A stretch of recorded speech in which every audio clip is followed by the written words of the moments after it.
this rattling certainly is concerning for many of my members Right. who, don't want to get caught up in any kind of potential issue. So they're already planning now to shift back to the West Coast. I mean, look, the East Coast and Gulf Coast gained significantly over the past couple of years because of the ongoing challenges that the West Coast saw, whether it was through the congestion issues from COVID or the protracted labor negotiations that were ongoing and the slowdowns that we saw. So many retailers shifted to the East Coast and Gulf Coast.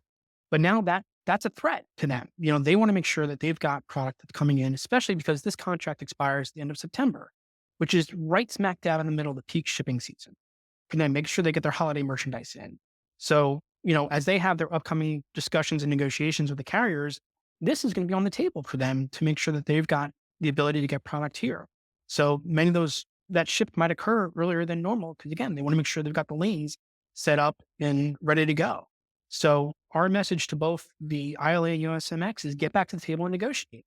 We were encouraged when the parties decided to start having early negotiations and there was talk of potentially a 6-year extension. Everybody thought that was great. Let's have some stability, long-term stability at a port for once.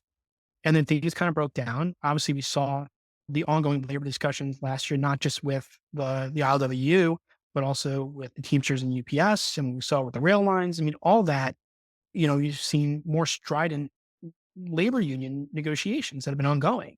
And especially with this administration, who unfortunately is more favorable to the unions, they think that is a benefit for them.